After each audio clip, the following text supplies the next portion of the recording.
चर्चा होऊन मंत्री महोदयांचं उत्तर होणार आहे। त्यामुळे सर्व खरं तर सन्माननीय सदस्य गटनेते यांनी सभागृहात असणं अपेक्षित आहे। काही जण आलेले आहात आपण, परंतु बाकीचे जरी सदस्य नसले तरी सुद्धा उत्तर काय आज दिसलेले आहेत, काल दिसले नव्हते। हां, त्याच्यामुळे आता हां, तर सन्माननीय मंत्री महोदय। हां, सभापती महोदया, मंगळवार दिनांक 18 जुलै आणि गुरुवार दिनांक 20 जुलै एकूण विधान परिषदेच्या नियम 260 अन्वये सत्ता पक्षाकडून जो प्रस्ताव या ठिकाणी सन्माननीय विक्रम काळे सर या ठिकाणी मांडला आणि त्याचबरोबर अनेक सन्माननीय सदस्यांनी या ठिकाणी आपले विचार सत्ता पक्षाच्या या ठरावावरती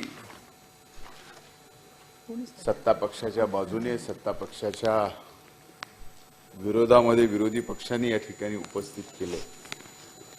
त्या सर्व मान्यवर सदस्यांची मी नावे या ठिकाणी घेईल, पण सभापती महोदया, सत्ता पक्षाचा आणि विरोधी पक्षाचा एकूण हा एकत्रित केलेला प्रस्ताव आणि त्यावर दोन्ही प्रस्तावाचं उत्तर शासनाकडून ज्यावेळेस अपेक्षित असतं त्यावेळेस स्वाभाविक सभापती महोदया विरोधी बाकावरून या ठिकाणी आपल्याला नरेंद्र दराडे साहेबांच्या शिवाय कोणी दिसत नाही। यावरूनच फक्त या सदनामध्ये 260च्या प्रस्तावावरती सत्ता पक्षाकडून आला तर फक्त विरोध करायला, विरोधी भाषण करायला या ठिकाणी थांबायचं।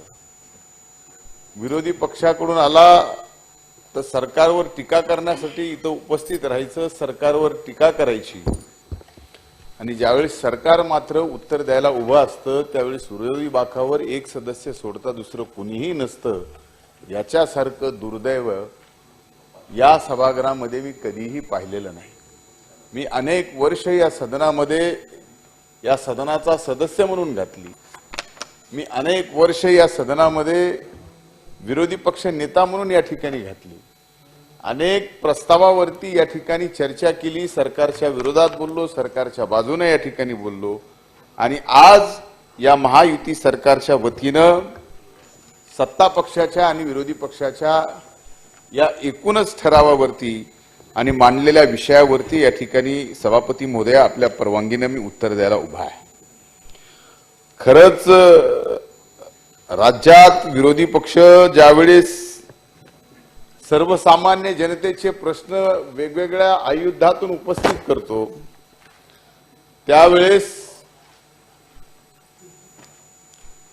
सत्ता पक्षा जेवढा संवेदनशील आहे त्याच्यापेक्षा विरोधी पक्ष हा अधिक संवेदनशील असावा लागतो। पण आज या सदनामध्ये सत्ता पक्ष उत्तर द्यायला उभा आहे, पण मांडलेल्या प्रश्नावरती उत्तर ऐकायला या सदनामध्ये विरोधी पक्ष नाही हे उभ्या महाराष्ट्राला कळायला पाहिजे। म्हणून या ठिकाणी सभापती महोदया या सदनाच्या निदर्शनास आणतोय की विरोधी पक्षाचा एकही व्यक्ती उत्तर ऐकायला या ठिकाणी तयार नाही। आपण एकटेच आणि त्यातही तुम्ही माझी स्तुती केल्यामुळे तुम्हाला मी तसं मनातून विरोधक मानत नाही। त्याला एक सोडून तरी कशाला म्हणायचं? त्यांनी स्वाभाविकच सत्ता पक्षाच्या एका मंत्र्याची स्तुती केली तर संबंध सरकारची स्तुती केली असं आपण समजतो। सभापती महोदया, सन्माननीय राम शिंदे साहेबांनी सांगितलं ही वस्तुस्थिती आहे की राज्यातील अनेक प्रश्नावरती या प्रस्तावावरती जनतेचं लक्ष लागून आहे की सरकार आणि सरकार पक्षाकडून काय उत्तर येत आहे। सभापती महोदया, शेतकऱ्याच्या प्रश्नावरती सभागृहात सविस्तर चर्चा झाली। दोन्ही बाजूनी सन्माननीय सदस्यांनी शेतीच्या संबंधित अनेक विषय मांडले, काही त्याच्यात विधायक सूचना सुद्धा या ठिकाणी केल्या, काही जणांनी मोगम टीका करायची म्हणून टीका सुद्धा या ठिकाणी केली। त्या सर्व सन्माननीय सदस्यांचं मी पहिल्यांदा या राज्य मंत्रिमंडळातला कृषी मंत्री म्हणून जबाबदारी घेतल्यानंतर ज्यांनी टीका केली त्यांचं सुद्धा आणि ज्यांनी या सरकारच्या सत्ता पक्षाच्या प्रस्तावावरती सरकारच्या बाजून बोलले त्या सर्व सन्माननीय सदस्यांचे मी आभार मानतो की सर्वसामान्य एक सार या चर्चेचा काय निघतो तर आपली तळमळ या महाराष्ट्रातल्या तमाम शेतकऱ्यांच्या बाबतीमध्ये दिसून आली आणि त्या बाबतीमध्ये आपलं आणि राज्यातील सर्वसामान्य शेतकऱ्यांचे समाधान होईल आणि नुसतं समाधान नाही तर शेतकऱ्याच्या जीवनामध्ये हे सरकार नक्कीच उत्कर्ष आणेल हा विश्वास मी उत्तराच्या सुरुवातीलाच या ठिकाणी देऊ इच्छितो। सभापती महोदया, सन्माननीय सदस्यांना मानलेला प्रत्येक मुद्दा हा महत्वाचा आहे आणि या पुढील काळात प्रत्येक मुद्द्याचा पाठपुरावा कृषी मंत्री म्हणून मी स्वतः या ठिकाणी करीलच। उशिरा का होईना या प्रस्तावाचं उत्तर ऐकायला सन्माननीय विरोधी पक्ष नेते इथं उपस्थित राहिले। सभापती महोदया, मी सत्ता पक्षाकडून त्यांचे आभार मानले की नेमकं उत्तर द्यायचं तो कुणाला द्यायचं हा मला प्रश्न पडला होता, आपण आलात आता त्यामुळे नक्कीच। सभापती महोदया, मी स्वतः आपल्याला शब्द देतो की या ठिकाणी ज्यावेळेस मी उत्तर द्यायला उभा आहे, सरकारच्या वतीनं उभा आहे, अनेक विभागाचे उत्तर देण्याची जबाबदारी या ठिकाणी मला देण्याच्या संदर्भात दिले गेलेली आहे। प्रयत्न एवढाच राहणार आहे की उत्तरातून सर्व सन्माननीय सदस्यांचे आणि राज्यातील शेतकरी बांधवांचे समाधान व्हावे आणि हे सरकार त्यांच्या पाठीशी खंबीरपणाने उभा आहे हा संदेश या निमित्तानं मला राज्यातील तमाम शेतकऱ्यांना या ठिकाणी द्यायचा आहे। अध्यक्ष महाराज, अनेक मान्यवर सदस्यांनी कृषी विभागाच्या संदर्भात शेतकऱ्याच्या संदर्भात अतिशय तळमळीनं या ठिकाणी विषय मांडले। कृषी मंत्री पदाची जबाबदारी माझ्याकडे गेल्या काही दिवसापूर्वीच या ठिकाणी आली आहे। अध्यक्ष महाराज, माझ्या दृष्टीने हे पद फार मोठं आहे। राज्यातील जवळजवळ सर्वांशी निगडीत असा हा विभाग आहे। कृषी मंत्री पद मोठ्या जबाबदारीचं आहे याची मला पूर्ण जाणीव आहे। माझ्यासारख्या शेतकऱ्याच्या मुलाला आणि आयुष्यातला मोठा काळ ग्रामीण भागात काढलेल्या कार्यकर्त्यासाठी काहीतरी करून दाखवण्याची ही सगळ्या महत्वाची संधी आहे। सभापती महोदया, अनेक जण म्हणतात आणि ही वस्तुस्थिती आहे की मी स्वर्गीय मुंडे साहेबांच्या हाताला धरून राजकारणात आलो आणि माझ्यासारखा मोठ्या नशिबाचा माणूस मीच आहे की मला स्वर्गीय मुंडे साहेबांच्या नेतृत्वाखाली काम करता आलं आणि आदरणीय शरद पवार साहेबांच्या नेतृत्वाखाली काम करता आलं। आणि आज या महायुतीमध्ये सन्माननीय मुख्यमंत्री एकनाथ शिंदे साहेबांच्या, सन्माननीय उपमुख्यमंत्री देवेंद्र फडणवीस साहेबांच्या आणि सन्माननीय उपमुख्यमंत्री अजितदादा पवार साहेबांच्या नेतृत्वाखाली या ठिकाणी कृषी मंत्री म्हणून काम करता येत आहे। म्हणून निश्चितच एक शेतकऱ्याचा मुलगा म्हणून अनेक शेतकऱ्यांच्या चळवळीत भाग घेतलेला, अनेक शेतकऱ्याच्या विविध प्रश्नावरती रस्त्यावर उतरून चळवळ करणाऱ्या एका शेतकऱ्याच्या मुलावर कृषी विभागाची जबाबदारी आल्यानंतर स्वाभाविकच सभापती महोदया मला याचा आनंद आहे। सभापती महोदया, हा प्रस्ताव देताना या महाराष्ट्रामध्ये एकूणच कृषी विभागाची, शेतीची आणि शेतकऱ्याची चिंता फार मोठ्या प्रमाणात आपल्या सर्वांना होती। शेतकऱ्यांची या ठिकाणी शेतकऱ्यांच्या मनातही होती। पण जसं जसं अधिवेशन दुसऱ्या टप्प्यात यायला लागलं तसं तसं जे शेतकऱ्याच्या समोरचे असंख्य प्रश्न होते ते प्रश्न सुद्धा या ठिकाणी अडचणीत आलेला शेतकरी आणि साक्षात पांडुरंग त्याच्या धाव यायला आणि या ठिकाणी चांगला पाऊस पडायला आणि पेरण्या पूर्ण व्हायला सुद्धा या ठिकाणी सभापती महोदया उपयोगी ठरला। सुरुवातीलाच हे स्पष्ट करतो की मी अगोदर कृषी विभागाच्या धोरणात्मक बाबी संदर्भात या ठिकाणी समाधान करण्याचा प्रयत्न करणार आहे।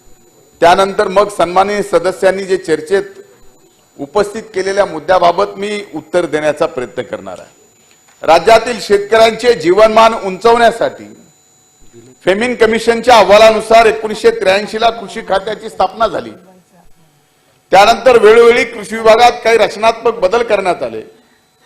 आम्ही काही बदल करण्याची गरज आहे असे स्वतः आणखीनही काही बदल करण्याची गरज आहे असं माझे स्वतःचे वैयक्तिक मत आहे. माझ्या मते शेतीसमोर दोन महत्वाची आव्हानं आहेत. गेली अनेक वर्षापासून वातावरणात बदल होतोय.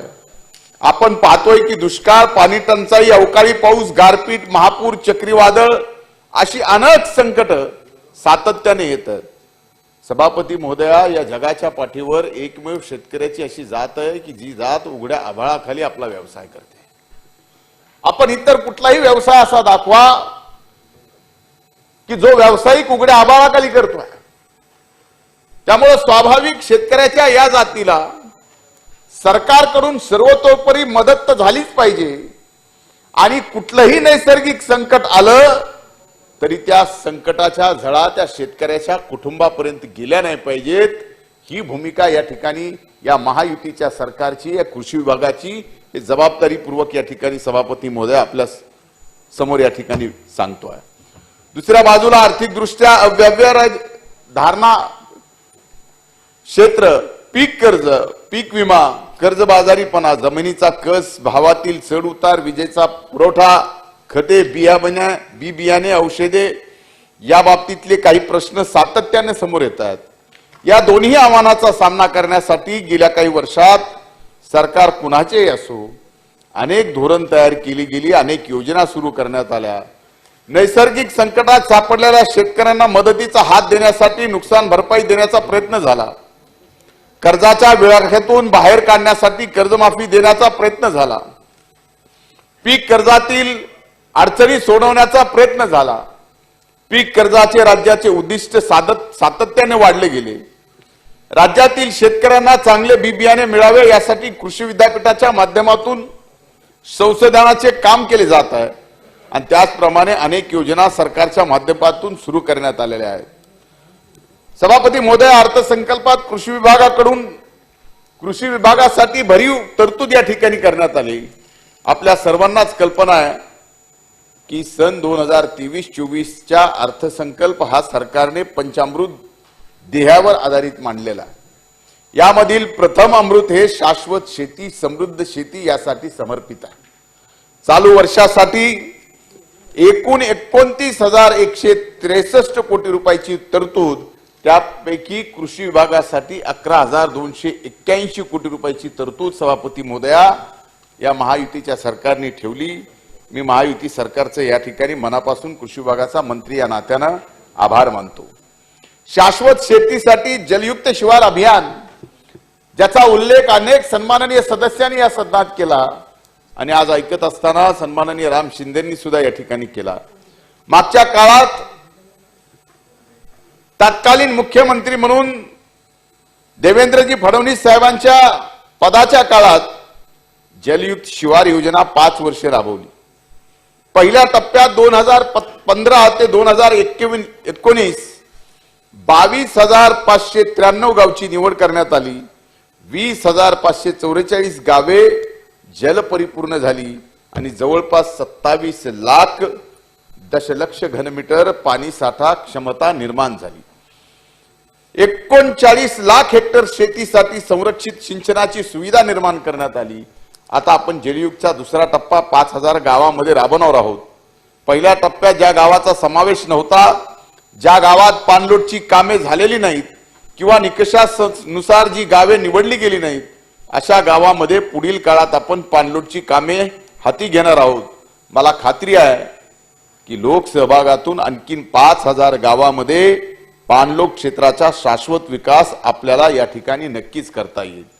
पाणी टंचाई आणि दुष्काळाची भीषणता आपल्याला कमी करता येईल आणि त्याचबरोबर या माध्यमातून राज्यातल्या शेतकऱ्यांना दिलासा सुद्धा या ठिकाणी देता येईल.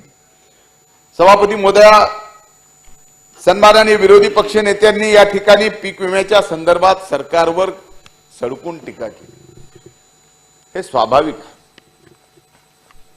ज्या बाकावर आज सन्माननीय विरोधी पक्ष नेते दानवे साहेब बसलेत, मी सुद्धा 5 वर्ष त्या बाकावर विरोधी पक्ष नेता म्हणून बसलेलो आहे. पण सभापती महोदय, या सदनामध्ये कधीही मला सरकारवर टीका करताना चुकीचा आरोप, पुराव्याशिवाय आरोप मी या सदनामध्ये 5 वर्ष विरोधी पक्ष नेता असताना कधी केला नाही. पण सभापती महोदया, जर आपण खरंच सगळेजण शेतकऱ्याचे लेकरं असू, शेतकऱ्याच्या बाबतीत जर प्रत्येकाला तळमळ असेल आणि एखादी योजना जर शेतकऱ्याच्या भल्यासाठी असेल, शेतकऱ्याच्या जीवनामध्ये उत्कर्ष करण्यासाठी असेल, शेतकऱ्याच्या जीवनामध्ये आर्थिक क्रांती करणारी असेल, शेतकऱ्याचं उत्पन्न दुप्पट करणारी असेल, तर त्या योजनेचं स्वागत फक्त सत्ता पक्षाकडून नाही तर विरोधी पक्षाकडून सुद्धा झालं पाहिजे. एवढं मोठं मन विरोधी पक्षाने सुद्धा या ठिकाणी करायला पाहिजे. पण सभापती महोदय, 1 रुपया पीक विम्याच्या संदर्भात या ठिकाणी टीका करण्यात आली. आपल्या सर्वांना माहिती आहे की खरीप हंगामासाठी एकूण विम्याच्या 2%, रब्बी हंगामासाठी 1.5% आणि खरीप व रब्बी हंगामातील नगदी पिकांसाठी 5% विमा हप्ता शेतकऱ्यांना भरावा लागत होता. सातत्यानं शेतकरी नैसर्गिक आपत्तीच्या संकटात असल्यामुळे हा भार सुद्धा शेतकऱ्यावर पडू नये म्हणून या सरकारने राज्यातील सर्व शेतकऱ्यांना फक्त 1 रुपयात पीक विमा देण्याचा निर्णय या ठिकाणी घेण्यात आला. मी हा ऐतिहासिक निर्णय घेतल्याबद्दल तत्कालीन वित्तमंत्री आणि राज्याचे उपमुख्यमंत्री देवेंद्रजी फडणवीस साहेबांचा या महायुती सरकारचं मनापासून अभिनंदन करतो. सभापती महोदया, मला फक्त सन्माननीय विरोधी पक्ष नेत्याच्या एक गोष्ट निदर्शनास आणून द्यायची आहे की कुठलीही बोलत असताना एक बाजू आपण मांडतो पण दुसरी बाजू आपण समजून घेत नाही. या 1 रुपया पीक विम्याच्या संदर्भामध्ये आपण म्हणताय की कुठंतरी सर्व्हर डाऊन आहे, कुठंतरी इन्शुरन्स कंपन्या शेतकऱ्याचा 1 रुपयाचा विमा भरून घेण्यासाठी अडचण निर्माण होते आहे, कुठेतरी शेतकऱ्यांना अधिकचा खर्च 1 रुपयापेक्षा जास्त येतोय. पण आज वस्तुस्थिती आहे जी या सदनामध्ये मांडतोय की आज या क्षणाला महाराष्ट्रातल्या 1,11,000 शेतकऱ्यांनी या ठिकाणी 1 रुपयाच्या पीक 1,11,00,000 शेतकऱ्यांनी या ठिकाणी 1 रुपयाच्या पीक विम्याचा फायदा घेतलाय. एवढं मोठं यश आजपर्यंत साधारणतः विमा भरताना कधीच मिळालं नव्हतं. एवढं अभूतपूर्व यश या ठिकाणी या महायुतीच्या या सरकारच्या या निर्णयाला या ठिकाणी शेतकऱ्यांनी साथ घालून घातली. सभापती महोदय, यापूर्वी मागच्या वर्षी ज्यावेळेस शेतकऱ्यांनी स्वतःच्या खिशातून आपल्या हिस्साचा प्रीमियम भरला, सन्माननीय विरोधी पक्ष नेते, या पीक विम्याची रक्कम होती 657 कोटी रुपये. आज ते 657 कोटी रुपये शेतकऱ्यांचे जर कुणामुळे वाचले असतील तर अभिमानानं सांगावं असं वाटतं सभापती महोदया, या महायुतीच्या सरकारमुळं शेतकऱ्यांच्या बाबतीमध्ये 657 कोटी रुपये या ठिकाणी वाचले. आज ते 657 कोटी रुपये शेतकऱ्याला भरावे लागले नाहीत, ते स्वतः सरकारने भरले आणि फक्त 1 रुपयाचा हिस्सा सहभाग म्हणून शेतकऱ्यांचा या ठिकाणी घेतला.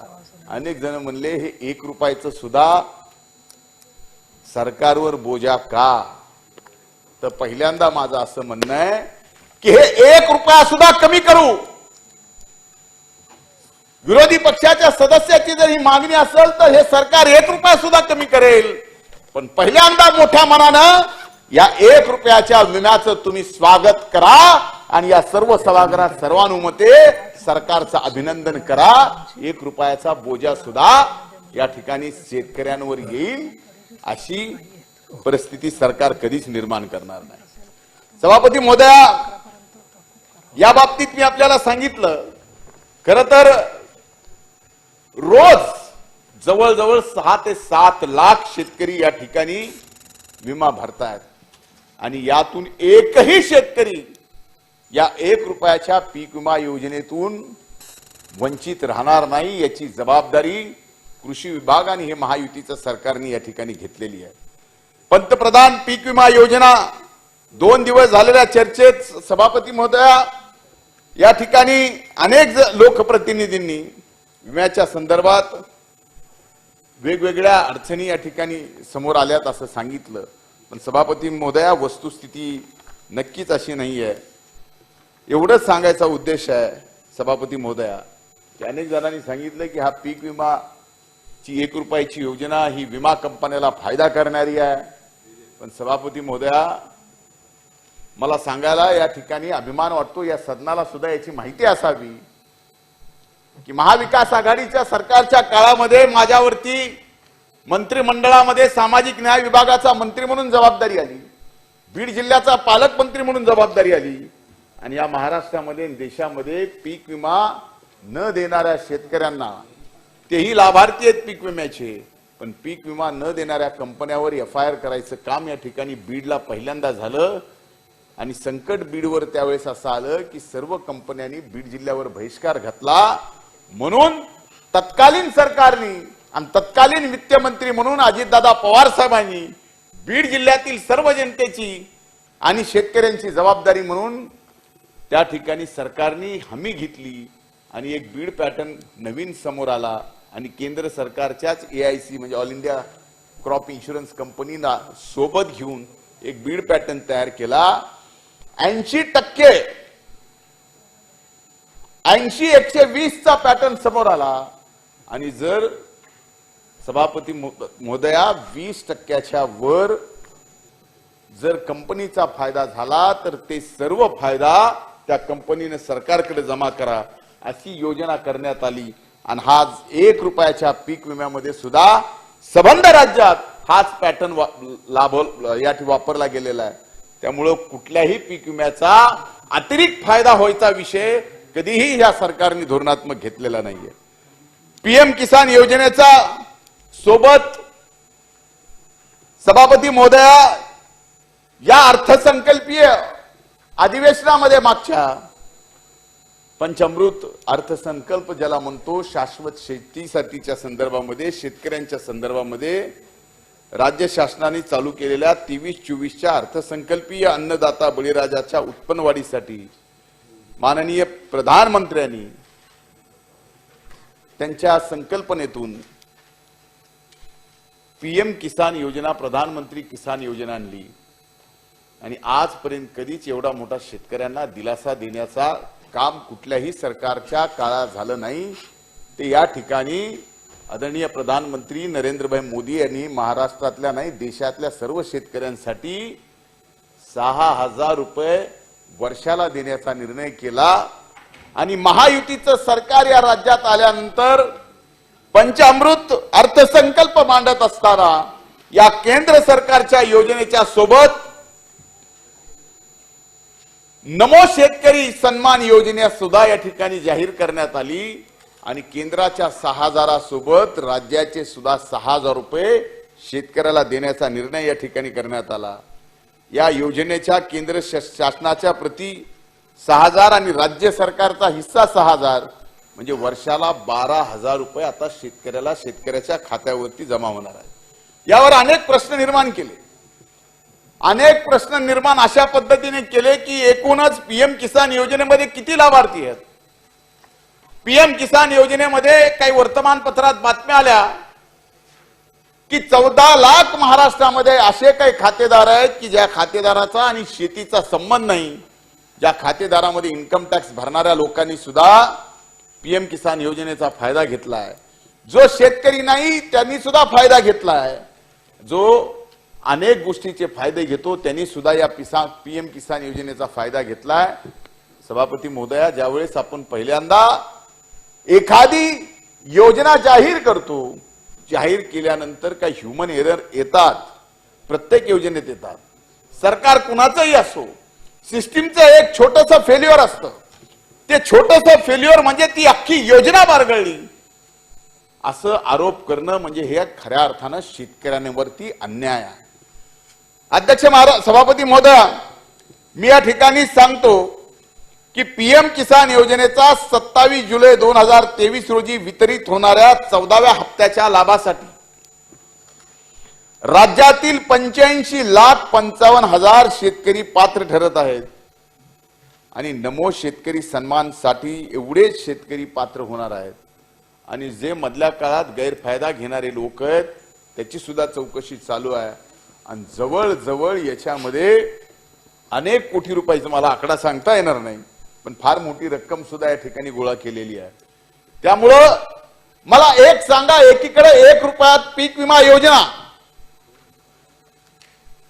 जर अतिवृष्टी आली, कुठलं नैसर्गिक संकट आलं तर त्याचं संरक्षण सरकारने स्वतःकडे घेतलं, सरकारवर शेतकऱ्यावर बोजा येऊ दिला नाही आणि बोजा येऊ न देता या ठिकाणी दुसरीकडे शेतकऱ्यांच्या खात्यामध्ये केंद्र आणि राज्य सरकार मिळून पीएम किसान योजना आणि नमो शेतकरी सन्मान योजनेतून 12,000 रुपये वर्षाला शेतकऱ्याला देणं हा शेतकऱ्याच्या जीवनामध्ये बदल घडवून आणणारा निर्णय नाही।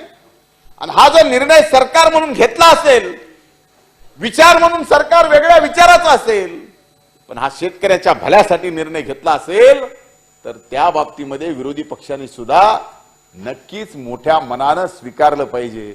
आणि माझं एवढंच मत आहे की या बाबतीत राजकारण करू नका, कारण एकदा का शेतकरी राजकारणात आपल्या फसला आणि अशा योजनेपासून लांब गेला तर तो शेतकरी जो अडचणीत येईल आणि उद्या त्याच्या संसारामध्ये ज्या अडचणी निर्माण होतील त्याला कुठंतरी आपणही जिम्मेदार असू याची जाणीव मात्र नक्कीच या ठिकाणी विरोधी पक्षाने सुद्धा ठेवण्याची गरज आहे। नमो शेतकरी महासन्मान योजनेसाठी सभापती महोदया, या राज्याच्या पावसाळी अधिवेशनामध्ये पुरवणी मागण्यामध्ये 4,000 कोटी रुपये मंजुरीसाठी या ठिकाणी सादर केले आहेत। या तिन्ही योजनेचा उद्देश काय आहे माननीय विरोधी पक्ष नेते साहेबांनी समजून घ्यावं। शेतकऱ्याला कायमच अल्पकाळ आणि दीर्घकाळ कॅपिटल इन्व्हेस्टमेंटसाठी पैशाची गरज असते। विशेषत्वाने हंगामाच्या सुरुवातीला निविष्ठा मजुरी यासाठी मोठ्या प्रमाणावर भांडवलाची गरज असते। त्या काळात पीक विम्याच्या हप्त्याचा बोजा पडू नये, तसेच त्याच्याकडे त्या काळात काही ना काही स्वरूपात रोख रक्कम शेतीमध्ये गुंतवण्यासाठी उपलब्ध व्हावी, हा या 3 योजनेचा आणि 1 रुपयात पीक विमा आणि पीएम किसान आणि नमो शेतकरी महासन्मान योजना इतर अनेक उद्देशापैकी एक प्रमुख उद्देश आहे की अडचणीच्या काळात शेतकऱ्याच्या हातात काहीतरी पैसे असावेत। खरीपाची पेरणी करायची, खत घ्यायचा, बी बियाणे घ्यायचे, मजुरी द्यायची आहे, हातात काहीतरी पैसे असावेत। रबीची पेरणी करायची, खत घ्यायचा, बी बियाणे घ्यायचं आहे, हातात काहीतरी पैसे असायला पाहिजेत। आणि खऱ्या वेळेस त्या हातात पैसे नसताना तो शेतकरी कुणाकडे तरी हात पसरवतो। आज दोन्ही सरकार मिळून शेतकऱ्याला कुणासमोरही हात पसरायची पेरणीच्या वेळेस गरज पडू नये हा ऐतिहासिक निर्णय या ठिकाणी घेतला।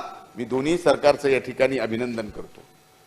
सभापती महोदय, अनेक कृषी विभागाचे बाबतीत विषय बोलता येतील, अनेक मान्यवरांनी या ठिकाणी आपले विचार मांडले आणि अनेक विषय म्हणजे एकूणच दोन्हीही सत्ता पक्ष आणि विरोधी पक्षाचा ठराव एकत्रित केल्यानंतर अनेक विभागाची उत्तरं सुद्धा सभापती महोदया सरकारच्या वतीनं मला या ठिकाणी मंत्री म्हणून द्यायची आहे।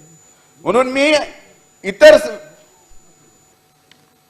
ज्या काही योजना आहेत त्या योजनेच्या संदर्भामध्ये मी या पटलावरती आपल्याला कृषी विभागाच्या ठेवतो। पण सभापती महोदय, आपल्याला आणखीन काही महत्त्वाच्या विषयाच्या संदर्भात अनेक मान्यवर सदस्यांनी, खडसे साहेब आज नाहीयेत त्याच्यामुळे मी त्यांचं नाव घेणार नाही, त्यांच्या बाबतीत त्यांनी उपस्थित केलेले उत्तर मी त्यांना लेखी देईल। दराडे साहेबांनी या ठिकाणी आपण उपस्थित केलेले मुद्दे त्या बाबतीमध्ये मी निश्चितच या ठिकाणी सांगेल की जमीन धारण करणारी संस्था संवैधानिक पद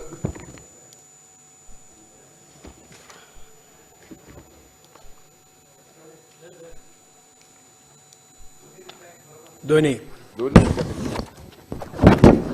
हिंगोलीमध्ये नैसर्गिक आपत्तीमुळे झालेल्या पिकांच्या नुकसानीचे अनुदान देण्याच्या बाबतीमध्ये सभापती महोदय, हे खरं आहे की मागच्या वर्षी अनुदान जाहीर केल्यानंतर फार मोठ्या प्रमाणात शेतकऱ्यांना अनुदान मिळालं, पण काही ठिकाणी आणखीनही अनुदान मिळायचंय। ते अनुदान सुद्धा हे सरकार या पुरवणी मागण्या मंजूर झाल्यानंतर तात्काळ 15 ऑगस्ट पर्यंत शेतकऱ्याच्या खात्यावर जमा करील, हे मी जबाबदारीपूर्वक या ठिकाणी सांगतोय। पीक विम्याच्या बाबतीमध्ये मी आपल्या प्रश्नाला या ठिकाणी उत्तर दिलेलंच आहे. हे सततच्या पावसाचं जे मागच्या वर्षी सततचा पाऊस पडला त्यांनी जे शेतकऱ्याचं नुकसान झालं त्याचं अनुदान जे जाहीर केलं जे मिळालं आणि काही शेतकरी त्याच्यातून जे वंचित राहिले ते वंचित राहिलेल्या शेतकऱ्यांचं अनुदान मिळण्याची साठीचा हा विषय आहे. सभापती महोदया, जवळजवळ अनेक मान्यवर सदस्यांचे प्रश्न मी जे बोललो त्या बाबतीतलेच आहे तेच उत्तर या ठिकाणी कदाचित सर्वांना ते अपेक्षित असावं. शेतकऱ्यांच्या आत्महत्या रोखण्यासाठी शासन काय उपाययोजना करणार आहे हे सन्माननीय विरोधी पक्ष नेत्यांनी या ठिकाणी प्रश्न उपस्थित केला. सभापती महोदया, चार महत्वाच्या गोष्टी आहेत ज्याच्यात शेतकऱ्याच्या आत्महत्या या ठिकाणी पूर्णपणाने कमी होतील. खरं तर कुठल्याही सदनामध्ये शेतकऱ्याच्या आत्महत्या कुणाच्या काळात किती, आत्ताच्या काळात किती, हे कुठल्याही कृषी मंत्र्याला बोलावं लागणारं जे की शेतकऱ्याच्या पोटी जन्माला आलाय, शेतकऱ्याच्या चळवळीत राहिलाय, ही अभिमानाची बाब नाही आहे. पण एक वेळ निश्चित येईल की या दोन्ही सदनामध्ये राज्याच्या शेतकऱ्याच्या आत्महत्यावर कुणी बोलणार नाही, या राज्यात एकही शेतकरी आत्महत्या करणार नाही, अशा पद्धतीचं पंचामृत या ठिकाणी शेतकऱ्यांसाठी आणलेलं हे अर्थसंकल्प आहे. आणि तो नक्कीच येणाऱ्या काळात दीर्घकाल आहे, पण येणाऱ्या काळात शेतकऱ्यांच्या जीवनामध्ये बदल केल्याशिवाय राहणार नाही. सभापती महोदय, विम्यासाठी शेतकऱ्याला पैसे लागणार नाहीत, बी बियाणं खतासाठी खरीपाच्या पूर्वी रब्बीच्या पेरणीपूर्वी पैसे लागणार नाहीत. आणि एवढंच नाही तर गाळमुक्त तलाव आणि गाळयुक्त शिवार ही योजना जी आणली आहे, माझी जर नापीक जमीन आहे आणि मी जवळच्या तलावातून गाळ काढून त्या नापीक जमिनीवर गाळ टाकला, गाळ काढल्यामुळं त्या तलावाच्या पाण्याची क्षमता वाढली आणि माझ्या नापीक जमिनीवरती गाळ टाकल्यामुळं ती जमीन माझी सुपीक झाली आणि त्याला पाणी मिळालं, तर नापिकीमध्ये मला त्या नापीक जमिनीवर 0 पैसे उत्पन्न असणाऱ्या शेतकऱ्याला जर 1 लाख रुपये वर्षाला उत्पन्न मिळालं तर हे शेतकऱ्याच्या जीवनात क्रांती आहे का नाही? सभापती महोदय, म्हणून येणाऱ्या काळामध्ये आत्महत्या नक्कीच कमी होणार आहेत. कुणी असं अभिमानाने या ठिकाणी सांगू शकणार नाही आकडेवारीत की माझ्या काळात आकडेवारी कमी झाली आहे. पण एकही शेतकऱ्याने आत्महत्या करू नये हा उद्देशच खऱ्या अर्थानं शाश्वत शेतीच्या संदर्भामध्ये या ठिकाणी या सरकारचा आहे. सभापती महोदय, शिधापत्रिकाच्या आधारावर शेतकऱ्यांना रोख रक्कम हस्तांतर करण्याच्या बाबतीमध्ये मागेल त्याला शेततळा योजनेच्या संदर्भामध्ये काजू बोंडावर प्रक्रिया केंद्र, काजू फळ विकास योजना या बाबतीमध्ये सभापती महोदय मी सांगू शकतो, मला या ठिकाणी बोलता येईल.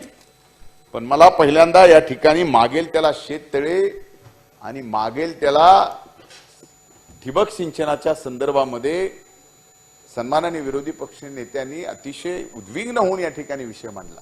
ही खरी परिस्थिती आहे सभापती महोदय.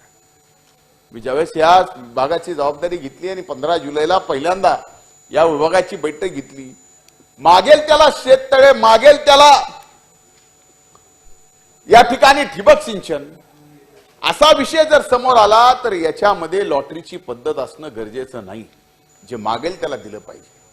त्यामुळे जवळजवळ 3 लाखापेक्षा जास्त शेतकऱ्यांनी या ठिकाणी अर्ज केलेले, त्याची लॉटरी पद्धत आजपर्यंत होती. जसे पैसे येतील तसे पैसे या ठिकाणी खाली शेतकऱ्याला द्यायचे, पण आता मागेल त्याला लॉटरी पद्धत बंद करा. जसे कागदपत्र मंजुरीचे शेतकऱ्यांचे अपलोड होतील त्या पद्धतीने त्यांना पैसे देण्याच्या संदर्भातला निर्णय हा कृषी विभागाने या ठिकाणी घेतलेला आहे. गाळमुक्त धरण, गाळयुक्त शिवार या बाबतीत मी बोललोय. अन्न व पोषण सुरक्षा व्यापारी पिके अंतर्गत ऊस विकास योजना, अन्न पोषण सुरक्षा व्यापारी पिके या संदर्भामध्ये सुद्धा, त्याचबरोबर व्यापारी पिके अंतर्गत कापूस विकास, नानाजी देशमुख कृषी संजीवनी प्रकल्प पोखराच्या संदर्भामध्ये आपण बोललात. या योजना अतिशय चांगली, या बाबतीमध्ये आपण सांगितलं, मी आपले आभार मानतो की पोखरा योजनेच्या बाबतीमध्ये आपण आभार मानले. पोखऱ्याच्या टप्पा क्रमांक 2 मध्ये आपण या ठिकाणी 16च्या ऐवजी 21 जिल्ह्याचा समावेश त्या ठिकाणी करतो. बाळासाहेब ठाकरे कृषी व्यवसाय व ग्रामीण परिवर्तन प्रकल्प स्मार्ट या बाबतीतही मी सदनासमोर फार मोठं उत्तर होईल म्हणून मी आपल्याला सांगतोय की आपल्या प्रत्येक प्रश्नाचं उत्तर माझ्याकडे तयार आहे.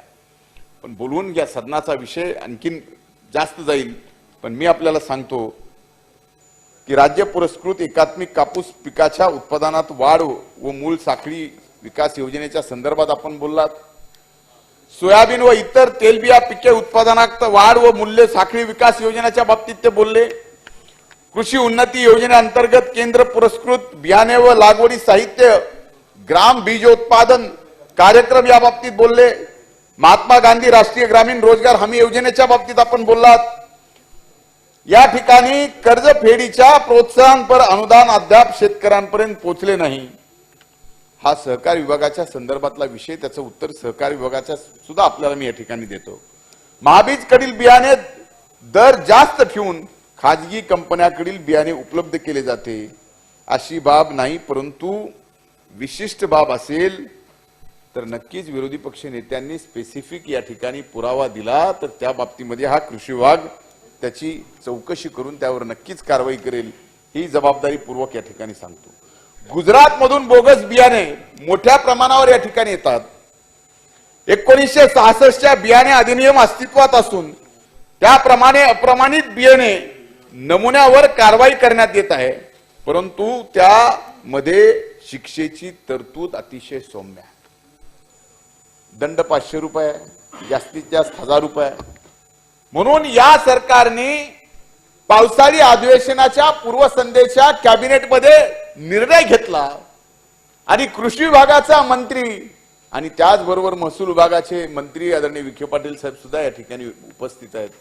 पाणी पुरवठा विभागाचे मंत्री आणि ग्राम विकास मंत्री या 4 जणांची मंत्रिमंडळाने उपसमिती एक नेमली आणि याच अधिवेशनाच्या काळामध्ये बोगस बियाण्याच्या संदर्भात, बोगस खताच्या संदर्भात, बोगस फर्टिलायझरच्या संदर्भात, बोगस पेस्टिसाइडच्या संदर्भामध्ये या महाराष्ट्रातल्या कुठल्याही शेतकऱ्याची फसवणूक होणार नाही याच्यासाठी कायदा आणला जाणार आहे. आणि या कायद्यातून येणाऱ्या काळात एकही बोगस बियाण्याचं, फर्टिलायझरचं, पेस्टिसाइडचं प्रकरण या राज्यात समोर येणार नाही, एवढा कडक कायदा या ठिकाणी केला जाईल. पण हे कायदा करत असताना सभापती महोदय अनेक गोष्टी समोर आहेत. ज्या खताची डिमांड असते त्या खताचा मॅन्युफॅक्चरर सांगतो की डीलरला तुझ्या डिमांड प्रमाणे मी खत देतो, पण त्या खतासोबत जे प्रोडक्ट विकलं जात नाही त्याचं लिंकेज केलं जातं. आता त्या डीलरला लिंकेज केल्यामुळं डीलर खाली रिटेलरला लिंकेज करतो आणि रिटेलरनं लिंकेज केलं तर रिटेलर तो खाली शेतकऱ्याला लिंकेज करतो. तर असं लिंकेज सुद्धा नवीन कायद्याप्रमाणे होणार नाही आणि त्याचा बोजा सुद्धा शेतकऱ्यांवर पडणार नाही.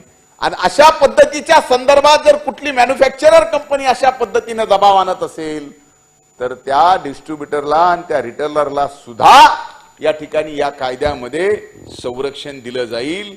आणि एखादी चांगली 100 वर्षापासून मॅन्युफॅक्चरर करणारी सीड कंपनी ज्या आपल्या राज्यात अनेक आहेत, 90% वाटा आज ह्या प्रायव्हेट सीड कंपनीचा आहे. हे नाकारून चालणार नाही.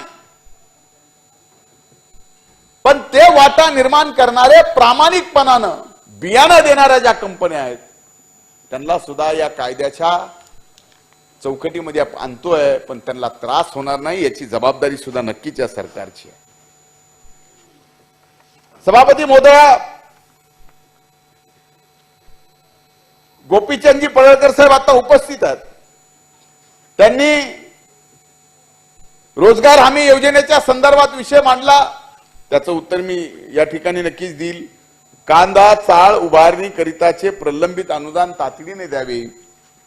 राज्य महाराष्ट्र राज्य फलोत्पादन आणि औषधी वनस्पती मंडळामार्फत एकात्मिक फलोत्पादन, खरं तर विखे पाटील साहेब इथं बसलेले आहेत, त्या बाबतीमध्ये मी एवढंच सांगतो की 5, 10, 15 व 20 व 25 मेट्रिक टना क्षमतेच्या कांदा चाळी उभारण्याकरता प्रति मेट्रिक टन ₹7,000 प्रकल्प मूल्य गृहीत धरून त्याच्या 50% म्हणजेच प्रति टन 3,500 अनुदान या ठिकाणी दिले जाते। म्हणून शेतकऱ्यांसाठीची जी कुठली योजना आहे त्याच्यात कमीत कमी वाटा 50% हा सरकारने उचललेला आपल्याला दिसून येईल। हेच खऱ्या अर्थानं छत्रपती शिवरायांनी शेतकऱ्याच्या बाबतीमध्ये त्या काळातल्या स्वराज्यामध्ये जी भूमिका घेतली त्याला अभिप्रेत असणारीच भूमिका आज हे महायुतीचं सरकार या ठिकाणी घेतंय। या बाबतीत मला नक्कीच अभिमान आहे। पीएम किसान योजनेच्या बाबतीत मी उत्तरात सांगितलं, आपल्या दराळे साहेबांनी तुम्ही सुद्धा पीक विम्याच्या संदर्भात आणि हिंगोलीचा विषय सांगितलेला आहे। हिंगोली जिल्ह्यात माहे जून ऑक्टोबर 2022 या कालावधीत अतिवृष्टी, पूर परिस्थिती, सततचा पाऊस यामुळे 2.23 लाख हेक्टर क्षेत्र बाधित झाले होते। या बाधित क्षेत्राकरता रक्कम 306 कोटी एवढा निधी उपलब्ध करून देण्यात आला आहे। तसेच माहे मार्च 2023 मध्ये अवकाळी पाऊस, वादळी वारे व गारपिटीमुळे 0.4 लाख हेक्टर क्षेत्र फळपिकाखाली क्षेत्र बाधित झाले आहे। तर माहे एप्रिल 2023 कालावधीमध्ये 0.06 लाख हेक्टर क्षेत्र बाधित झाले आहे। या बाधित क्षेत्राकरता अनुक्रमे रक्कम रुपये 604 लाख म्हणजे 60 कोटी लाख 77.0 लाख एवढा निधी उपलब्ध करून देण्यात आलेला आहे। सभापती महोदया, अशा अनेक मुद्दे या ठिकाणी या प्रस्तावावरती दोन्ही बाजूचा मांडत असताना या सन्माननीय सदस्यांनी उपस्थित केलेले आहेत। सभापती महोदय, या ठिकाणी कृषी विभागात सोबत अनेक मुद्दे या ठिकाणी उपस्थित केले। यामध्ये गृह विभागाच्या संदर्भात सुद्धा सभापती महोदय अनेक सन्माननीय सदस्यांनी विषय उपस्थित केला। कोयता वापरून दहशतीचे महाराष्ट्रात या ठिकाणी वातावरण निर्माण केलं जातं। सभापती महोदया, मला या ठिकाणी आपल्या समोर एवढंच सदनाला सांगायचं आहे की 2022 मध्ये 227 गुन्हे दाखल झाले, 718 आरोपी या ठिकाणी अटक झाले। 2023 जून अखेर 125 गुन्हे दाखल झाले, 387 आरोपी या ठिकाणी अटक झाले आणि 48 विधी संघर्षग्रस्त बालक या ठिकाणी आहेत। सोशल मीडियावरून लोकांना धमकी प्रकरणी सन 2022 मध्ये 51 गुन्हे दाखल झाले, 47 आरोपी अटक झाले, 5 विधी संघर्षग्रस्त बालक आणि सन 2023 जून अखेर 37 गुन्हे दाखल, 26 आरोपी अटक, 4 विधी संघर्षग्रस्त बालक आणि मे 2022च्या तुलनेत मे 2023 अखेर एकूण आयपीसीच्या गुन्ह्यात 5493 या ठिकाणी घट झालेली आहे। खून, दरोडे, जबरी चोरी यात पण सभापती महोदया घट झाली आहे। 2022 ते 2023 अखेरच्या तुलना करता प्रतिबंधात्मक कारवाईमध्ये 32,602 नी वाढ झाली आहे। तडीपार एमपीडीए मध्ये या ठिकाणी नक्कीच वाढ झालेली आहे।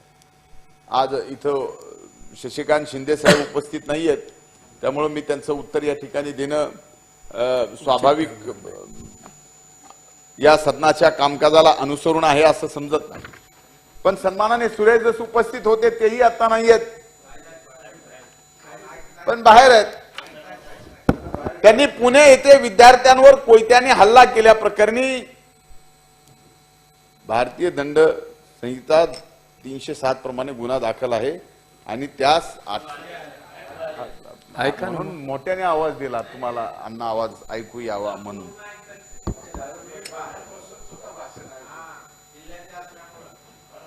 आणि यामध्ये आरोपी सुद्धा अटक केलेला आहे आणि त्याचा तपास या ठिकाणी चालू आहे।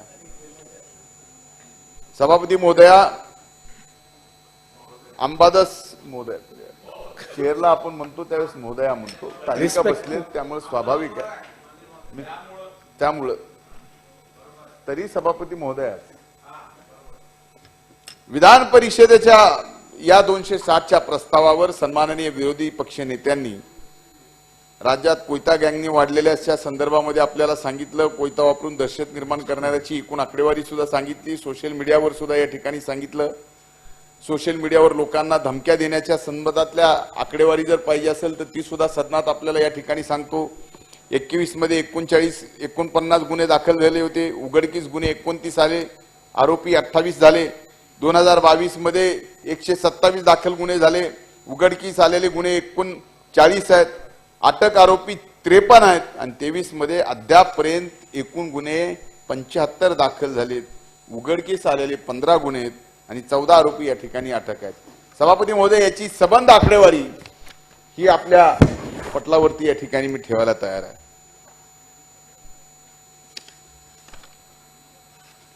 सभापती महोदय, अंमली पदार्थाच्या संदर्भात सुद्धा या ठिकाणी मुद्दा उपस्थित करण्यात आला होता. महाराष्ट्र राज्यात जानेवारी 22-23 या कालावधीत अंमली पदार्थ कायद्याअंतर्गत सेवनार्थीच्या 14,176 गुन्हे दाखल असून 14,201 आरोपींना अटक करण्यात आलेली आहे. तसेच अंमली पदार्थ ताब्यात बाळगणे, वाहतूक करणे या संदर्भात 2,740 गुन्हे दाखल करण्यात आलेले आहेत आणि एकूण 5,380.66 कोटी किमतीचे अंमली पदार्थ या ठिकाणी जप्त करण्यात आलेले आहेत. म्हणून सभापती महोदया, सहकार विभागाच्या संदर्भात सुद्धा अनेक सन्माननीय सदस्यांनी या ठिकाणी प्रश्न उपस्थित केले. छत्रपती शिवाजी महाराज शेतकरी सन्मान योजना 2017 याबाबत सुद्धा अनेक सन्माननीय सदस्यांनी प्रश्न उपस्थित केले. शासन निर्णय 28/6/2017 अन्वये छत्रपती शिवाजी महाराज शेतकरी सन्मान योजना या सदर योजनेमध्ये दिनांक 1/4/2001 पासून घेतलेले पीक कर्ज व मध्यम मुदत कर्जाचा समावेश करण्यात आला आणि दिनांक 30/6/2016 अखेर थकीत असलेल्या कर्जे विचारात घेण्यात आली.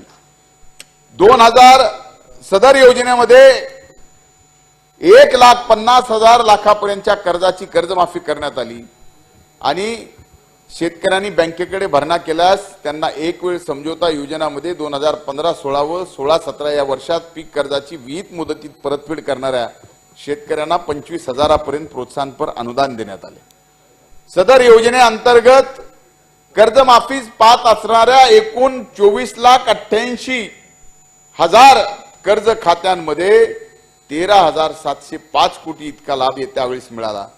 एक वेळ समझोता योजनेस पात्र झालेल्या एकूण 4,27,000 कर्ज खात्यांना 2,630 कोटी इतका अनुदान या ठिकाणी इतका लाभ मिळाला. प्रोत्साहनपर अनुदानास पात्र ठरलेल्या एकूण 14,89,000 कर्ज खात्यांवर 2,427 कोटी इतका लाभ देण्यात आला. सदर योजनेअंतर्गत एकूण 50.60 लाख कर्ज खात्यांना रक्कम 24,737 कोटी रकमेचा लाभ मंजूर करण्यात आला. तथापि प्रत्यक्षात 44,04,000 कर्ज खात्यामध्ये 18,762 कोटी वितरित करण्यात आले. सभापती महोदय, महात्मा ज्योतिराव फुले शेतकरी कर्जमुक्ती योजनेच्या संदर्भात सुद्धा प्रश्न उपस्थित करण्यात आले. त्यामध्ये सुद्धा 3 आर्थिक वर्षापैकी 17-18, 18-19 आणि 19-20 या 2 आर्थिक वर्षात पीक कर्जाची उचल करून नियमित परतफेड केलेल्या शेतकऱ्यांना 50,000 पर्यंतच्या रकमेचा प्रोत्साहनपर लाभ देण्यात येत आहे. संगणकीय प्रणालीद्वारे करण्यात येत आहे. तसेच कर्ज खात्याच्या माहितीच्या संकलन आधार क्रमांकानुसार करण्यात येत आहे. अनुदानाची रक्कम लाभार्थ्यांच्या बँक खात्यावर थेट वर्ग करण्यात येत आहे आणि सदर योजनेसाठी एकूण 5,440.61 कोटी इतका निधी उपलब्ध करून देण्यात आलेला आहे. आणि सदर योजनेअंतर्गत राज्यातील एकूण 28,84,000 खाती सदर करण्यात आली आहेत. त्यापैकी 15.44 लाख कर्ज खात्यांच्या प्राथमिक दृष्ट्या पात्र ठरून विशिष्ट क्रमांक देण्यात आला आहे. त्यापैकी 15.6 लाख कर्ज खात्याचे आधार प्रमाणीकरण करण्यात आलेले आहे. त्यापैकी एकूण 14.14 लाख म्हणजे कर्ज खात्यां 5,132 कोटी रकमेचा लाभ प्रत्यक्ष वितरित करण्यात आलेला आहे. सद्यस्थिती योजनेअंतर्गत पात्र ठरलेल्या 33,534 इतक्या कर्ज खात्याचे आधार प्रमाणीकरण बाकी आहे. तसेच 592 कर्ज खात्यावर तक्रारीवरून कारवाई सुरू आहे. सभापती महोदय, ऊर्जा विभागाच्या संदर्भातही अनेक सन्माननीय सदस्यांनी या ठिकाणी प्रश्न उपस्थित केले. यामध्ये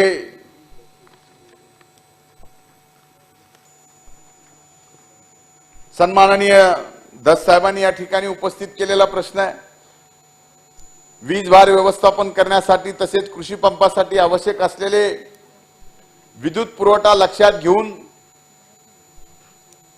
महाराष्ट्रात विद्युत नियामक आयोगाच्या आदेशानुसार संपूर्ण राज्यात कृषी वाहिन्यावरील कृषी ग्राहकांना दिवसा 8 तास किंवा रात्री 8 तास 3 फेज वीज पुरवठा चक्रकार पद्धतीने देण्यात यावा।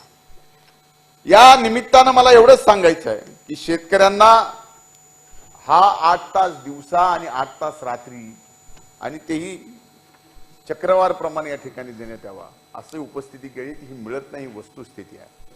म्हणून सभापती महोदय, या ठिकाणी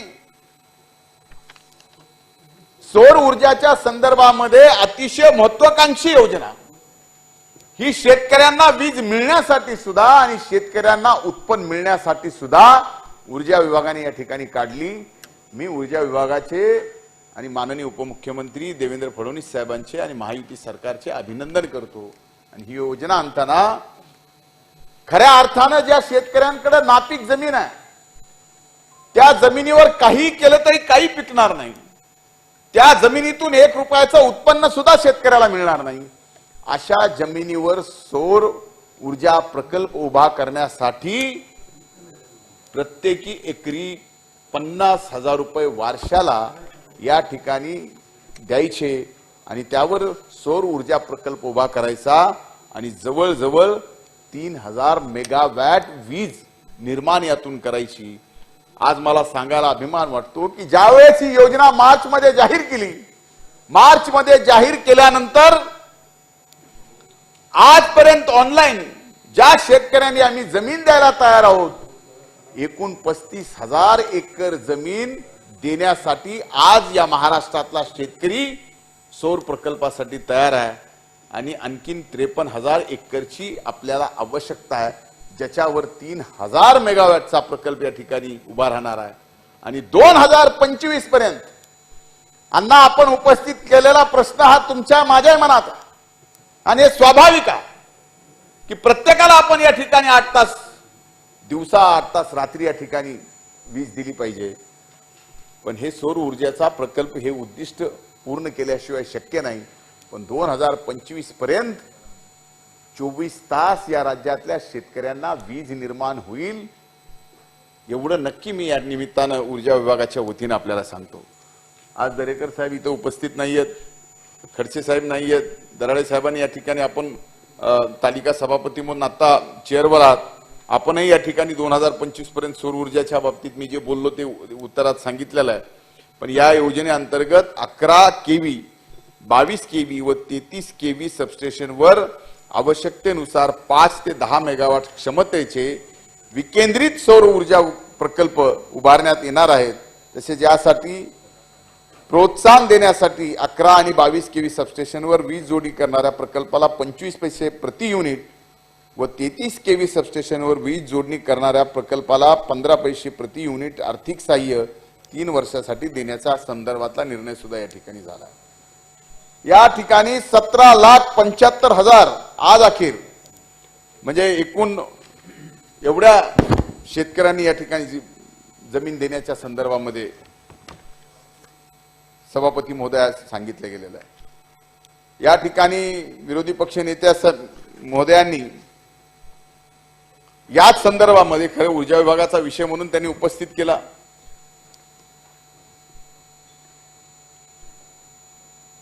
त्यांनी सांगितलं की महावितरण कंपनीमध्ये जाहिरात क्रमांक 4/219 विद्युत सहाय्यक पदाकरिता जुलै 2019 मध्ये प्रसिद्ध करण्यात आलेल्या संदर्भामधला जो विषय होता, त्यात आर्थिक दुर्बल घटकाकरिता एकूण 466 व एसईबीसी प्रवर्गाकरिता एकूण 606 राखीव पदांचा समावेश होता।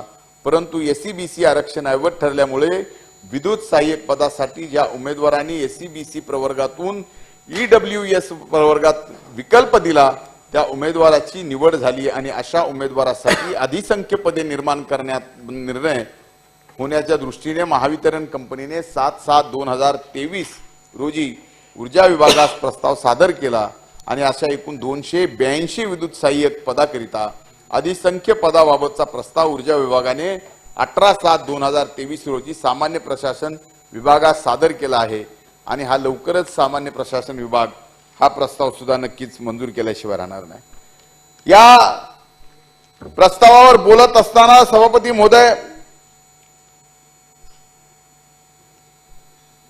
विरोधी पक्ष नेत्यांनी प्रश्न उपस्थित केला की विद्युत अधिनियम 2023 मधील तरतुदीनुसार महाराष्ट्र विद्युत नियामक आयोगाच्या राज्यातील वितरण परवानाधारक ग्राहकांचा वीज दर या ठिकाणी निश्चित करण्याचे अधिकार प्रदान करण्यात येते। आपल्यालाही माहिती आहे की ज्या वेळेस MERC वीज दर ठरवते ती एवढी पारदर्शक प्रक्रिया आहे की या पारदर्शक प्रक्रियेमध्ये कुणीही कमी जास्त काही करू शकत नाही। म्हणून या ठिकाणी मला काही आकडेवारी आपल्याला सांगायची आहे की इतर राज्यातील वीज दरवाढ गुजरातमध्ये 23-24 मधील 11.75 इतकी आहे सन 22-23च्या तुलनेत, उत्तराखंडमध्ये 9.64 आहे, बिहारमध्ये 31.90 आहे, हिमाचल प्रदेशमध्ये 4.18 आहे, गोवामध्ये 5.19 आहे। त्याच्या तुलनेत महावितरणची सन 22-23च्या दराच्या तुलनेत फक्त या राज्यात 2.9 इतकी सन 2023च्या तुलनेमध्ये झालेली आहे, 2.9 इतकीच। म्हणजे इतर राज्याच्या तुलनेत महाराष्ट्रात नक्कीच वीज दरवाढीच्या बाबतीमध्ये या ठिकाणी जे आपण टीका करता इतर राज्याप्रमाणे तेवढी वाढ या राज्यामध्ये नक्कीच झालेली नाहीये।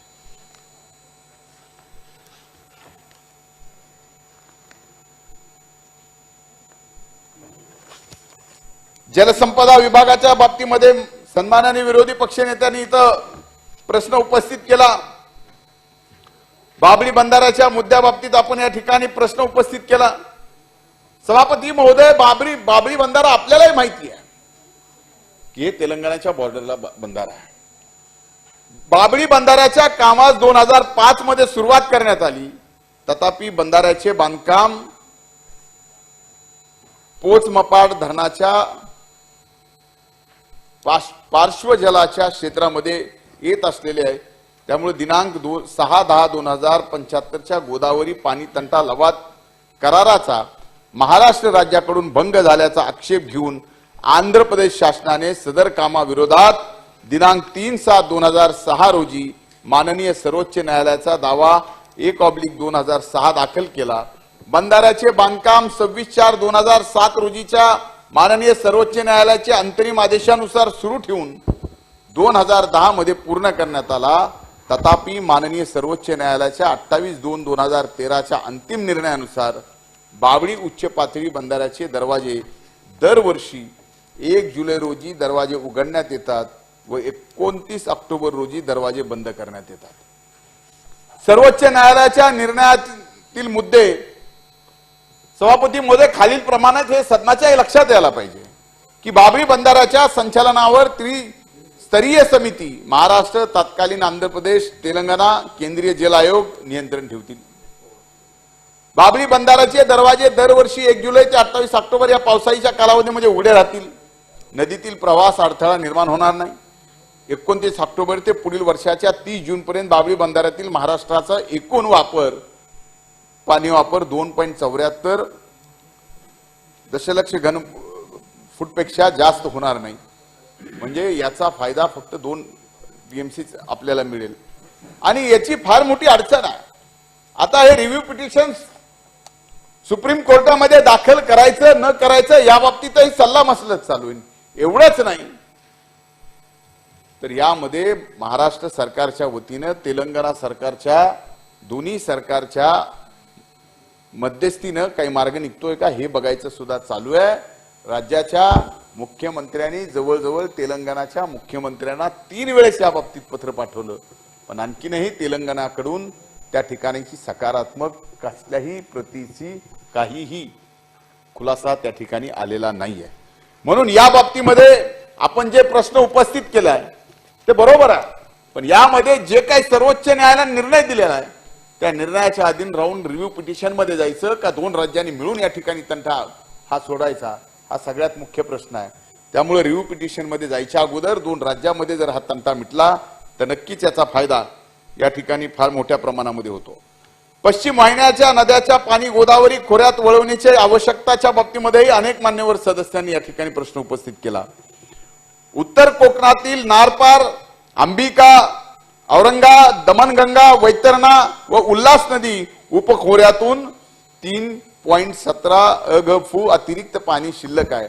शासन निर्णय 19/9/19 अन्वये आंतरराज्यीय दमणगंगा पिंजाळ नदी जोड प्रकल्प व राज्यांतर्गत नारपार, गिरणापार, गोदावरी, दमणगंगा, वैतरणा, गोदावरी, दमणगंगा, एकदरे, गोदावरी हे नदी जोड प्रकल्प राष्ट्रीय प्रकल्प म्हणून न घेता राज्यांतर्गत प्रकल्प म्हणून राज्याच्या निधीतून हाती घेण्याची तत्वता मान्यता दिली आहे. उपरोक्त निधी जोड प्रकल्पामुळे मुंबई शहरासाठी 31.7 अघफू आणि गोदावरी खोऱ्यातील दुष्काळग्रस्त नाशिक, अहमदनगर, मराठवाडा भागासाठी 15.55 म्हणजे 15 टीएमसी उपलब्ध, तापी खोऱ्यातील दुष्काळग्रस्त नाशिक, जळगाव भागासाठी 10.76 टीएमसी पाणी कोकणातून उपलब्ध होईल. तसेच 23.90 टीएमसी पाणी प्रवाही वळण योजनेअंतर्गत गोदावरी खोऱ्यात वळवणे प्रस्तावित आहे. 14 वळण योजना पूर्ण झाल्या असून त्याद्वारे 1.7 टीएमसी पाणी वळवले जात आहे व 5 बांधकामामधील वळण योजनेमध्ये 1.35 टीएमसी पाणी वळवले जाईल. उर्वरित भविष्य काळातील योजनेत 21.48 टीएमसी इतके पाणी गोदावरी खोऱ्यात वळवणे प्रस्तावित आहे. सभापती महोदया, दमणगंगा पिंजाळ नदी जोड योजनेसाठी पिंजाळ 31.7 टीएमसी, प्रकल्पीय किंमत 5,803 कोटी. नदी जोड योजनेचा सविस्तर प्रकल्प अहवालास राज्यस्तरीय तांत्रिक सल्लागार समितीने मान्यता प्राप्त दिलेली आहे आणि सदर योजनेस महाराष्ट्र जलसंपत्ती नियमन प्राधिकरणाची मान्यता घेण्याबाबत कारवाई क्षेत्रीय स्तरावर प्रगतीत आहे. कोकण ते गोदावरी खोरे, दमणगंगा, वैतरणा, गोदावरी 7.13 टीएमसी, प्रकल्पीय किंमत 6,665 कोटी व दमणगंगा, एकदरे, गोदावरी 5 टीएमसी, प्रकल्पीय किंमत 1,600 कोटी. नदीजोड प्रकल्पाचे सविस्तर प्रकल्प अहवाल राष्ट्रीय जलविकास अभिकरणामार्फत तयार करण्यात येणे असून सप्टेंबर 23 अखेर पूर्ण अपेक्षित आहे. पार गोदावरी 3.43 टीएमसी, प्रकल्पीय किंमत 3,719 कोटी. नदीजोड प्रकल्पाचा सविस्तर प्रकल्प अहवाल राज्य तांत्रिक सल्लागार समिती या ठिकाणी कडे सादर करण्यात आला. कोकण ते तापी खोऱ्याचं सभापती महोदय त्याच स्तरावरती आहे. या बाबतीमध्ये खरं तर सन्माननीय उद्योग मंत्री इथं उपस्थित होते, पण त्यांच्या वतीनं मीच या ठिकाणी त्यांची अनुमती आहे समजून आणि सामूहिक जबाबदारी या जिम्मेदारीतून मी या ठिकाणी उत्तर देतो. या ठिकाणी उद्योग विभागाच्या संदर्भातही प्रश्न या ठिकाणी बरेच विचारले गेले. सभापती महोदय, या वर्षभरामध्ये किती उद्योग आले याचा उल्लेख जास्त न होता किती उद्योग राज्यातून गेले याची चर्चा झाली. किती गेले या बाबतीत मी बोलणार नाही. स्वाभाविक आहे, तुमचं काम आहे तिथून टीका करायचं. सरकारनं जर सरकारकडून काही चुकलंय तर सरकारची चूक त्या ठिकाणी दाखवून द्यायची. ही जबाबदारी, हे कर्तव्य हा धर्म विरोधी पक्षाचा आहे, ते आपण प्रामाणिकपणे काही ठिकाणी पाळताय. पण सभापती महोदय, एक गोष्ट मात्र लक्षात घेतली पाहिजे की वर्षभरामध्ये आपल्या राज्यात जे उद्योग आले त्याची सुद्धा चर्चा आणि स्वागत विरोधी पक्षांनी या ठिकाणी करावी. PM Mitra textile park Amravati,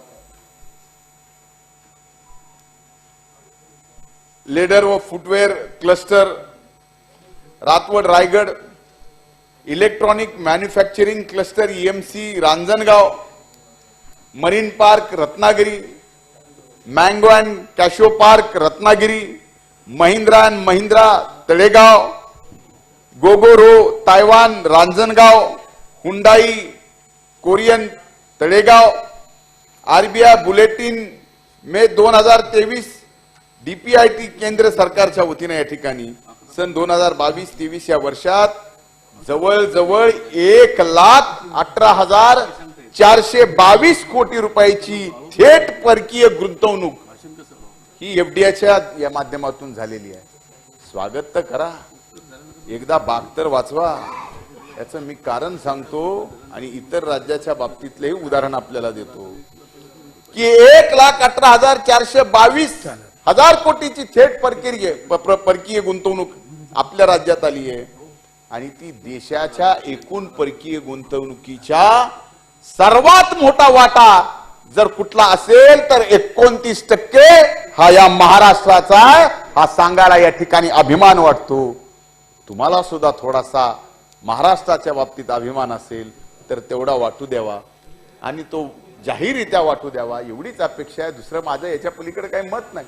जे चांगलं झालंय ते मान्य करा, चुकीचं झालं असेल तर टीका करा, पण वास्तविकता आपण हे लक्षात घेतलं पाहिजे की राज्यामध्ये आपला वाटा देशामधला 29% राज्याचा आहे. तेलंगणा 3% आहे, तामिळनाडू 5% आहे, गुजरात 17% आहे आणि राजस्थान 1% आहे. सभापती महोदय, राज्याबाहेर गेलेल्या उद्योगाच्या बाबतीत जे आरोप केलेत ते आरोप आपल्या पटलावर आहेत, त्याचं उत्तर मला द्यायचं नाही. पण सरकार म्हणून सांगायला अभिमान वाटतो की 1,18,422 कोटी रुपयाची परकीय गुंतवणूक या राज्यात आली आणि देशाच्या एकूण परकीय गुंतवणुकीच्या 29% हिस्सा महाराष्ट्राचा आहे. महाराष्ट्र आजही या परकीय गुंतवणुकीमध्ये नंबर 1 वर आहे. हे माननीय विरोधी पक्ष नेत्यांनी स्वीकारण्याची गरज आहे आणि याच्या बाबतीत आपल्याला काही पुरावे पाहिजे असतील तर ते पुरावे सुद्धा या ठिकाणी द्यायला तयार आहे. या ठिकाणी महाराष्ट्र औद्योगिक विकास महामंडळाच्या बाबतीत सन्माननीय अभिजित वंजारी यांनी प्रश्न उपस्थित केला की समतोल पद्धतीने औद्योगिकीकरण आवश्यक आहे. मिहान MIDC व सेजच्या माध्यमातून औद्योगिक विकास करावा. स्वस्तात पाणी, वीज व जमीन देणे आवश्यक आहे. सभापती महोदय, मी या ठिकाणी एवढंच सांगतो की औद्योगिकरणाच्या प्रमाणावर राज्यातील तालुक्याची वर्गवारी अ, ब, क, ड व ड प्लस या 5 गटात केलेली हे आपल्या सर्वांना माहिती आहे. मराठवाडा आणि विदर्भाचा समावेश हा D+ या गटात, मग D+ या गटात आहे. त्यामुळे भांडवली गुंतवणुकीत 80 ते 100% प्रोत्साहन देण्यात येते. तसेच प्राधान्यक्रमाने भूखंड वाटप करण्यासाठी फक्त 20 कोटी भांडवली गुंतवणुकीची आवश्यकता आहे. हे जर ड मध्ये गेलं तर 50 कोटी आहे, क मध्ये गेलं तर त्याच्यापेक्षा जास्त आहे, ब मध्ये गेलं तर 100 कोटी आहे. म्हणून आपण जे म्हणताय की ज्या D+ मध्ये विदर्भ आणि मराठवाडा आहे तिथं आपली 80% परत आपल्याला पैसे मिळतातच गुंतवणुकीचा, पण भांडवली सुद्धा गुंतवणूक फक्त 20 कोटीचीच आवश्यकता आहे. मराठवाडा व विदर्भात एकूण 143 औद्योगिक क्षेत्र असून 22,137 औद्योगिक भूखंड व 19,240 हेक्टर क्षेत्र महामंडळाच्या आज ताब्यात आहे. त्यापैकी 19,740 भूखंड व 11,338 हेक्टर क्षेत्र वाटप करण्यात आले आहे. 2,397 भूखंड व 3,258 हेक्टर क्षेत्र आज रोजी वाटपास उपलब्ध आहे. MMR व PMR क्षेत्राच्या तुलनेत मराठवाडा व विदर्भात वीज आणि पाण्याच्या दरात सुमारे 25% सवलत देण्यात आलेली आहे. त्यामुळे तुम्हीचा जो आरोप आहे की सवलत मिळत नाही, ती ऑलरेडी सवलत आहे. हो.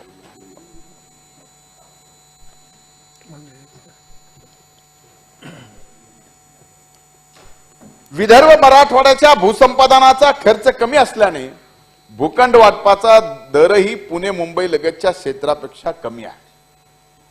सन्माननीय राजेश राठोड साहेब उपस्थित नाहीये, त्यामुळं स्वाभाविक उत्तर त्यांचं पटलावर ठेवतो. सभापती महोदया, या बाबतीत पाणी पुरवठ्याच्या संदर्भात अनेक मान्यवरांनी मराठवाड्याच्या पाण्याच्या उपलब्धतेचा आणि त्याचबरोबर मराठवाड्याच्या 8 जिल्ह्यातील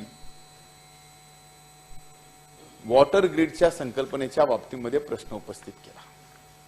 मराठवाड्याच्या 8 जिल्ह्यातील पिण्याच्या पाण्याची गरज भागवण्यासाठी 11 मोठी धरणे एकमेकांना जोडून मराठवाडा वॉटर ग्रीड योजना प्रस्तावित करण्यात आली होती. माननीय मंत्री पाणी पुरवठा व स्वच्छता